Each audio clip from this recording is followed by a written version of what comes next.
Hello दोस्तों, नमस्कार। SMC channel में मैं आप सब लोगों का दिल से बहुत बहुत स्वागत करता हूं। फर्स्ट टाइम विजिट किया चैनल को सब्सक्राइब कर लेना। फ्री स्टॉक मार्केट क्लासेस इस चैनल को भी चाहो तो फॉलो कर सकते हो, सब्सक्राइब कर सकते हो। यहाँ पर भी बेल आइकन को हिट करके ऑल सिलेक्ट करके रख लेना। चैनल का लिंक ऊपर आई बटन पर नीचे डिस्क्रिप्शन में मिल जाएगा। एंड आज के दिन की बात करें, जितने भी इंपॉर्टेंट वीडियोस थे सबके लिंक नीचे डिस्क्रिप्शन में अवेलेबल है, चाहो तो आप उनको भी कवर कर सकते हो। तो चलिए इस वीडियो को स्टार्ट कर लेते हैं। ठीक है दोस्तों, अभी हम लोग आ चुके हैं बिल्कुल हमारे नॉर्मल स्क्रीन के ऊपर। एंड ये आखिरी वीडियो रहता है, वो बहुत सारे लोगों का फेवरेट वीडियो होता है, क्योंकि एक ही वीडियो में हम लोग जितना हो सके मैक्सिमम चीज़ों को कवर करने की कोशिश करते हैं, जिसमें शेयर मार्केट से रिलेटेड खबरें रहेंगी, प्लस उसी के साथ साथ आपके कुछ डाउट्स रहेंगे, उनको भी सॉल्व करने की कोशिश करता हूँ। कुछ फाइनेंस वर्ल्ड की खबरें, कुछ बिजनेस वर्ल्ड की खबरें। तो चलिए एक एक चीज़ों को स्टार्ट करते हैं, बट एक बार दर्शन कर लेते हैं अमेरिकन बाजार के क्या चल रहा है। तो फिलहाल 83 पॉइंट की गिरावट देखने को मिल रही है। बहुत ही भयंकर वॉलेटिलिटी आप देख सकते हो। एंड ये आने वाले समय में, मतलब जब तक ये डेप्ट सीलिंग से रिलेटेड मुद्दा क्लियर नहीं होता है ना, तब तक इस प्रकार की चीज़ें आपको देखने को यहाँ पे मिल सकती है। ठीक है, अभी आ जाते हैं दोस्तों। आप सभी लोगों को पता ही है कि 2000 रुपये की नोट बैन तो नहीं बोल सकते, बट आपको पता ही है कि 30 सितंबर का टाइम तो दिया जा चुका है कि बैंक्स में आप चाहो तो जमा कर सकते हो, आपको एक्सचेंज में दूसरे नोट्स यहाँ पे मिल जाएंगे। फिलहाल यहाँ पे इंडियन क्या कर रहे हैं कि इस चीज़ के चलते बाइंग भी कर रहे हैं। अभी कल के दिन हम लोगों ने देखा था कि जोमेटो से वो खाना मंगाते थे, 2000 रुपये का नोट का इस्तेमाल करते थे। कैश ऑन डिलीवरी की 70% से ज़्यादा जो पेमेंट थे वो 2000 रुपये के नोट से ही यहाँ पे हुए थे। देन उसी के साथ साथ अभी कुछ रिपोर्ट सामने आ रहे हैं, जैसे कि मैंगोज़, आम खरीदने के लिए लोग 2000 रुपये के नोट्स इस्तेमाल कर रहे हैं। कुछ लग्जरी वॉचेस खरीदने के लिए 2000 रुपये के नोट्स का इस्तेमाल कर रहे हैं। तो कुछ टेम्पल्स में डोनेशन करने के लिए भी लोग 2000 रुपये के नोट्स यहाँ पे का इस्तेमाल कर रहे हैं। इस प्रकार की चीज़ें हम लोग को देखने को मिल रही है। अभी देखा गया तो इस चीज़ के चलते वॉचेस से रिलेटेड तो आपको पता ही है कि लग्जरी वॉच में कौन सी कंपनी आती है, इथॉस लिमिटेड। ये कंपनी हम लोग को देखने को यहाँ पे मिल जाती है। बट फिर भी ये जो कंपनी की घड़ियाँ है बहुत महंगी देखने को मिल जाती है, 2 लाख 5 लाख ऐसे देखने को मिल जाती है। तो क्या पूरे 2000 रुपये से ही पेमेंट कर रहे हैं, तो क्या इसका इथॉस को कोई फ़ायदा मिलेगा? राइट, बेसिकली लोग क्या कर रहे हैं कि कुछ भी करके नोट्स को ख़त्म करने की कोशिश यहाँ पे कर रहे हैं कि इसका इस्तेमाल किया जाए करके। तो इस प्रकार की चीज़ें देखने को यहाँ पे मिल रही है। तो शायद से इथॉस को थोड़ा बहुत फ़ायदा हो सकता है। देन अगर हम लोग बात करेंगे दोस्तों, तो अदानी ग्रुप से रिलेटेड एक नाम तो बहुत ज़्यादा पॉपुलर देखने को मिला था, GQG पार्टनर। आप सभी लोग को याद होगा, राजीव जैन, ये नाम कोई नया नहीं है।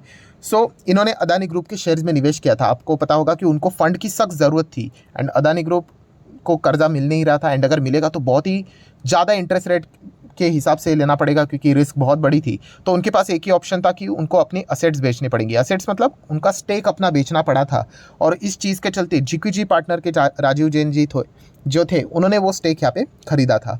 तो दोस्तों उसके बाद अभी एक और खबर सामने आ रही है कि उन्होंने मार्च मंथ अभी ये जो ख़त्म हुआ है, उसमें उन्होंने अदानी ग्रुप का जो स्टेक थे वो और यहाँ पे बढ़ा दिया है, समवेयर अबाउट 10%। मतलब अदानी ग्रुप में उनका जो पैसा लगा है वो अभी $3.5 बिलियन तक उनका इन्वेस्टमेंट जाते हुए देखने को यहाँ पे मिल रहा है। हालांकि उन्होंने स्टेक जो बढ़ाया है, कौन से शेयर्स खरीदे अदानी के, वो उन्होंने डिस्क्लोज नहीं किया, बट उन्होंने इतना कहा कि उन्होंने अदानी ग्रुप के शेयर्स में निवेश किया है करके। देन उसी के साथ साथ मैक्स हेल्थ केयर, ये भी कंपनी आप लोगों को ज़रूर पता होगी। तो उस कंपनी में भी GQG पार्टनर ने समवेयर अराउंड 450 नहीं बोल सकते, 425 करोड़ के आसपास का शेयर यहाँ पे बाय किया है। तो इस चीज़ के चलते भी मैक्स हेल्थ केयर में हम लोग को अच्छी खासी परफॉर्मेंस एंड तेज़ी देखने को यहाँ पे मिली है। देन अगर हम लोग यहाँ पे बात करेंगे तो एस्कॉर्ट ये कंपनी किस चीज़ से रिलेटेड फेमस है, आप सभी लोगों को पता है, ट्रैक्टर। यस दोस्तों, ट्रैक्टर से रिलेटेड अगर देखा गया तो ये कंपनी हर किसी के सामने आ जाती है कि ट्रैक्टर की खबर आ जाएगी तो हर कोई एस्कॉर्ट को सर्च करेगा। ठीक है, तो एस्कॉर्ट से रिलेटेड हम लोग को खबर देखने को मिल रही है, एस्कॉर्ट कुबोटा, कि वो ट्रैक्टर के प्राइसेस वापस बढ़ाने जा रहे हैं। मतलब इसके पहले भी उन्होंने बढ़ाए थे, ये तो सेकंड टाइम प्राइस हाइक होते हुए देखने को मिल रही है। एंड ये प्राइस हाइक 1 जून से लागू होने वाला है। ये न्यूज़ अच्छी है या बुरी है? हमारे लिए अच्छी है। मतलब हमारे लिए, मतलब एज अ शेयर होल्डर, अगर आप किसी के पास शेयर होगा तो उनके लिए अच्छी है। हाँ, एज अ कस्टमर बात करें, एज अ फार्मर बात करें, तो ऑब्वियसली बुरी खबर है, क्योंकि पहले जो चीज़ आप लोगों को जिस रुपए में मिलती थी उसके लिए आपको ज़्यादा पैसा देना पड़ेगा। ठीक है, तो शेयर होल्डर्स के हिसाब से देखा गया तो ये पॉजिटिव खबर देखने को यहाँ पे मिल रही है। एंड अगर कोई बड़ा प्लेयर ट्रैक्टर का अगर प्राइस बढ़ाता है तो इसके कॉम्पिटिटर मतलब महिंद्रा एंड महिंद्रा भी शायद से ट्रैक्टर के दाम बढ़ा देंगे। VST टेलर भी शायद से हम लोग को ट्रैक्टर के दाम बढ़ाते हुए देखने को यहाँ पे मिल सकते हैं। ये भी एक इंपॉर्टेंट पॉइंट है जिसको आप चाहो तो रडार के ऊपर रख सकते हो। देन बात करेंगे दोस्तों ITC अभी भी धीमे धीमे करके इसकी जो चाल है ना ऐसी रहनी चाहिए। कोई 4-5% की धमाकेदार तेज़ी नहीं चाहिए। 1% भी अगर ये ऐसे ही भागते रहा तो आराम से हमारा पैसा यहाँ पे बनता रहेगा। डेफिनेटली हम यहाँ पे कह सकते हैं कि जितना ITC आगे बढ़ता रहेगा उसके लिए जो होल नंबर रहेगा, होल नंबर मतलब अभी 400 का लेवल इसके लिए सबसे इंपॉर्टेंट सपोर्ट लेवल है। पहले हम लोगों ने देखा था 300 का था, फिर 350, अभी 400। जैसे 450 को क्रॉस करेगा फिर 450 भी बन जाएगा। ठीक है, तो ये जितना भी हो सके दोस्तों आप देख सकते हैं नए नए लेवल्स को अचीव करते जा रहा है एंड धीमे धीमे इसकी जर्नी हम लोग को ऊपर ही जाते हुए देखने को यहाँ पे मिल रही है। और जिस प्रकार से आईटीसी आगे बढ़ता जा रहा है, बाकी कंपनीज को पीछे छोड़ रहा है। अभी आईटीसी समवेयर अराउंड 5,33,000 करोड़ के मार्केट कैप वाली कंपनी बन चुकी है। सो इसी रफ्तार को अगर आईटीसी कंटिन्यू रखेगा 5 साल, मतलब आप कह सकते हो कि इसमें इतना कुछ खास परफॉर्मेंस देखने को नहीं मिला था, बट अभी जाके आईटीसी के जो पुराने शेयर होल्डर है उनको हम लोग को रिवॉर्ड मिलते हुए देखने को यहाँ पे मिल रहा है। ब्लाइंडली नहीं जाने, अगर आपको आईटीसी का बिजनेस अच्छा लगता है, मतलब सिगारेट का बिजनेस अगर आपको अच्छा लगता है, तो डेफिनेटली आप आईटीसी जैसी कंपनी को कंसिडर कर सकते हैं। एंड स्मोकिंग की बिजनेस की अगर हम लोग बात करें तो ऐसा तो कभी होता नहीं है, मतलब मैंने तो नहीं दिखा है कि कोई अगर स्मोकिंग करता होगा, फॉर एग्जाम्पल 100 का कोई पैकेट है, ठीक है, अगर कल वो 100 का पैकेट 150 का हो जाएगा, कोई अपनी स्मोकिंग क्विट करेगा, इतना मतलब देखने को नहीं मिलता है। 100 में से या फिर 1000 में से कोई एक हो सकता है, बट देखा गया तो ये ऐसी चीज़ें हम कह सकते हैं एडिक्शन वाली चीज़ें ना, तो इसको छोड़ा नहीं जा सकता। एंड जितना पॉपुलेशन बढ़ते जा रहा है स्मोकिंग की ओर भी हम लोग को लोग बढ़ते जा रहे हैं, तो आईटीसी का भी बिजनेस धमाकेदार यहाँ पे बनते रहेगा। बीच में थोड़ा सा भागा नहीं था, बट अभी इसकी रफ्तार हम लोग को अच्छी खासी देखने को मिल रही है। देन बात करेंगे FCL। यस, कल के दिन अच्छी खासी सर्किट वाली तेज़ी देखने को मिली थी, आज के दिन ठीक है 5-6%, 5.5% की गिरावट देखने को यहाँ पे मिली है। तो इसलिए कहता हूँ कि शेयर मार्केट में जितनी भी तेज़ी होती है उसको पूरा एंजॉय मत करना, 50% कट पकड़ कर ही चल लेना, तो फिर आप प्रॉपरली मेंटली उन चीज़ों को यहाँ पे हैंडल कर सकते हो। देन आप देख सकते हो दोस्तों स्पाइस जेट, मतलब हम ये तो आज नहीं तो कल तो होना ही था, 13-14% की बड़ी गिरावट। मैं मल्टीपल टाइम्स आपको बोल चुका हूँ, मैं इसके ऊपर वीडियो भी बना चुका हूँ। मेरी कोई पर्सनल दुश्मनी नहीं, बिजनेस के हिसाब से मैं बात करता हूँ। बिल्कुल भी दोस्तों इस कंपनी में मतलब हम कह सकते हैं कि ये कंपनी का चलना ही आगे भविष्य में बहुत मुश्किल है, राइट। बहुत ही टफ है इस कंपनी का बिजनेस रन होना, क्योंकि ये जिस सेक्टर में आता है पहले तो वही समझ में आता है कि एयरलाइन सेक्टर बहुत ही मतलब कैश बर्न वाला सेक्टर, इतना आपका कैश जलेगा ना, एंड ऊपर से प्रॉफिट भी होता नहीं है। अभी इंडिगो कैसा टिका है वो इंडिगो का ही पता है, अभी वो बड़ी कंपनी फंड रेजिंग हो जाती है करके, बट बाकी एयरलाइंस कंपनी आप देख सकते हो सबके धज्जियाँ उड़ी है। किंगफिशर की बात करें वो तो बंद हो गया, जेट एयरवेज बंद हो गया, गो फर्स्ट बंद हो गया, ठीक है। अभी एयर इंडिया की हालत खराब थी, वो तो अभी टाटा के अंडर आ गए, टाटा के पास इतना पैसा इसलिए वो उसको बचा रहे हैं, वरना बाकी अगर कोई प्लेयर देखा गया तो पॉसिबल नहीं है। स्पाइस जेट भी कुछ चंद दिनों का मेहमान मुझे लगता है, बहुत ही टफ है इसके लिए भी कंटिन्यू करना। फिलहाल कोशिश तो कर रहे हैं, पायलट्स को सैलरी हाइक कुछ ना कुछ इंसेंटिव दे रहे कि 75 घंटा फ्लाइट्स उड़ाओगे तो 7.5 लाख रुपये आपका पर मंथ सैलरी रहेगा करके, देख लेते कोशिश कब तक यहाँ पे सफल होती है। बट ओवरऑल पिक्चर की बात करें स्पाइस जेट की भी हालत बिल्कुल भी अच्छी नहीं है। देन बात करेंगे HDFC लाइफ, SBI लाइफ की, तो ये दोनों कंपनियां बढ़िया है। लाइफ इंश्योरेंस में हम लोग को बीच में स्लो डाउन देखने को मिला था पहले कोविड के चलते, एंड बाद में पूरा काम किया वो सरकार ने, ऐसा फैसला लेकर आ गया कि सीधा का सीधा स्टॉक आप देख सकते हो जोरदार क्रैश हो गया। बट क्या ये HDFC लाइफ में ही हुआ? नहीं, हर एक लाइफ इंश्योरेंस कंपनी में हम लोग को एक क्रैश देखने को मिला। SBI लाइफ में भी एक क्रैश देखने को मिला था।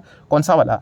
1 फेब बजट के दिन। आप सभी लोगों को पता है कि सरकार ने एक फैसला लिया कि न्यू टैक्स रिजिम में बाय डिफ़ॉल्ट आप सिलेक्ट हो जाओगे, एंड वहाँ पे अगर देखा गया तो लाइफ इंश्योरेंस से रिलेटेड जो सेक्शंस होते हैं 80C, मतलब अंडर चैप्टर 6A के अंडर आपको पहले 80C आते हुए देखने को मिल जाता है, तो वो आप लोगों को वहाँ पे बेनिफिट नहीं मिलेगा। सो वैसे तो देखा गया लॉजिकली कि हम टैक्स बेनिफिट के लिए तो लाइफ इंश्योरेंस तो लेते हैं नहीं, हमारे फैमिली को प्रोटेक्ट करने के लिए हम लोग ये चीज़ों को लेते हैं, बट फिर भी ऐसे इंडिया में बहुत सारे लोग हैं वो सिर्फ टैक्स को बचाने के लिए लाइफ इंश्योरेंस लेते थे। सो ऑब्वियसली वो क्या करेंगे, न्यू टैक्स रिजिम में खुद को शिफ्ट कर लेंगे एंड अपना लाइफ इंश्योरेंस यहाँ पे क्या कर सकते हैं, वो क्विट यहाँ पे कर सकते हैं। तो इसके चलते LIC, HDFC life, SBI life जैसी कंपनीज के लिए दिक्कतें पैदा होती हुई देखने को मिल रही है। हालांकि ये एक्सटर्नल इशू है, कोई इंटरनल इशू नहीं है। जो डिसीजन लिया था सरकार ने वो कलेक्टिवली डिसीजन था, इसका negative impact entirely life insurance sector के ऊपर देखने को मिला था। देन बात करेंगे भारत बिजली। सर ये कंपनी कैसी है? रिस्की टाइप की कंपनी है। रिस्की मतलब देखिए शेयर मार्केट में सभी शेयर्स रिस्की होते हैं, बट ये कुछ ज़्यादा ही रिस्की है। एंड ये कंपनियां ना दोस्तों टाइमिंग वाली कंपनी है, आपको टाइमिंग पकड़ना आना चाहिए। अगर आपका टाइमिंग मिस हो गया ना तो आप टॉप लेवल पे इनमें बैठ जाओगे। मतलब आप देख सकते हैं, देखिए इसके शेयर प्राइस देखिए, जब भागते ना तो रॉकेट की तरह, एंड जैसे ही काम खत्म 60-70% की गिरावट, ठीक है। तो ये ट्रेडिंग टाइप मतलब बोलते हैं ना उसमें है, ऐसा नहीं है कि कंसिस्टेंट कंपाउंडर नहीं है। इसका काम जैसे ही खत्म हो जाएगा लोग यहाँ से निकल जाएंगे। सो टाइमिंग अगर आपका सही है, अगर आपको कंपनी से रिलेटेड ठोस इन्फॉर्मेशन अगर पहले से ही पता होगी कि कंपनी ये करने वाली है वो करने वाली है, तो जाके आप इसमें पहले जाके निवेश करके बैठ सकते हो, तो जब रैली आएगी तो आपको फ़ायदा मिलेगा। वरना अगर देखा गया तो आप बाद में आओगे, रिटेल इन्वेस्टर हमेशा बाद में आता है, फिर आप बहुत ही बुरी तरीके से ट्रैप भी यहाँ पे हो सकते हो। सो इस चीज़ को आप लोगों को मतलब रडार के ऊपर रखना चाहिए। एमटार अच्छी कंपनी है, बीच में हम लोगों ने देखा अच्छी खासी तेज़ी देखने को फिलहाल तो यहाँ पे मिली, 1 महीने में 9% भागा, लॉन्ग टर्म में अच्छा ज़रूर परफॉर्मेंस दे सकता है। देन रेप्रो इंडिया, ये कंपनी आप देख सकते हैं दोस्तों, क्या नज़र आ रहा है, return on equity capital employed, आपको बोला था कि जब ये तेज़ी दिखाएगा ये सारी चीज़ें जो माइनस में थी वो प्लस में हो जाएगी, हुआ कि नहीं। तो इसलिए कहता दोस्तों ये return on equity capital employed, इसको बड़े इन्वेस्टर कभी ज़्यादा फोकस में नहीं रखते हैं, ठीक है। जो बिगिनर्स होते हैं उनको बस ऐसे ही बताने के लिए चीज़ें बताई जाती है। हाँ, अगर कोई ब्लू चिप कंपनी है वहाँ पे return on equity capital employed अगर 20% के आसपास है, 18% के आसपास है, तो कंसिस्टेंटली उसमें एफडी से ज़्यादा रिटर्न कमाने के लिए आप उन कंपनीज़ को कंसिडर कर सकते हो। बट छोटे कंपनीज़ में ये चीज़ें आप लोगों को वर्क बिल्कुल भी नहीं करेगी। अभी ये कंपनी लॉस में थी, अभी 1 महीने में कितना रिटर्न दिया इसने हमको, 45% के रिटर्न्स। सो इसीलिए ऐसे चीज़ों को जानने के लिए आपको कंपनी के बिजनेस को समझना पड़ेगा, तभी इन चीज़ों को आप ग्रैब कर पाओगे। गैलेक्सी सर्फ कंपनी के नंबर्स देखे गए तो इतने कुछ मज़ेदार नहीं आए, देखा गया तो कंपनी ख़राब नहीं है, अच्छी कंपनी है यहाँ पे। आप चाहो तो इसको भी अपने रडार के ऊपर रख सकते हो। 5 साल में 88% के रिटर्न्स देखने को मिले। अभी इन कंपनी के नंबर्स इतने कुछ जोशीले तो नहीं रहे, देख लेते कल बाजार का रिएक्शन इस कंपनी के नंबर के प्रति कैसा रहता है। तो ठीक है दोस्तों, इंपॉर्टेंट चीज़ों को कवर कर लिया। जाते जाते एक बार अमेरिकन बाजार के दर्शन कर ही लेते हैं। तो कैसा चल रहा है अमेरिकन बाजार? फिलहाल तो 122 पॉइंट की गिरावट नज़र यहाँ पे आ रही है। एक्सट्रीमली वॉलेटिलिटी नज़र यहाँ पे आ रही है। अमेरिकन बाजार का हरा निशान में रहना हमारे मार्केट के लिए भी ज़्यादा इंपॉर्टेंट यहाँ पे ज़रूर रहेगा। देख लेते हैं, अभी तक तो बहुत टाइम बाकी है क्लोज होने के लिए। सो आशा करता हूँ जितने भी इंपॉर्टेंट पॉइंट्स थे सारे मैंने कवर कर लिए। वीडियो अच्छा लगे तो चाहो तो लाइक एंड शेयर कर सकते हो। एंड डीमैट अकाउंट अगर आपने अभी तक ओपन नहीं किया है तो लिंक नीचे डिस्क्रिप्शन में 25 वीडियो की लिस्ट आपको बिल्कुल फ्री ऑफ कॉस्ट मिल जाएगी। आपका नाम, कौन सा अकाउंट आपने लिंक के थ्रू ओपन किया है, प्रॉपर्ली कमेंट सेक्शन में मेंशन कर देना। तो हफ्ते भर के अंदर अंदर सारे लेक्चर्स मेरे साइड से फ्री ऑफ कॉस्ट प्रोवाइड कर दिए जाएंगे ताकि आप शेयर मार्केट को आसान भाषा से सीख सको। So that's it, thank you very much दोस्तों, we will be meeting our next video. तब तक के लिए बाय बाय।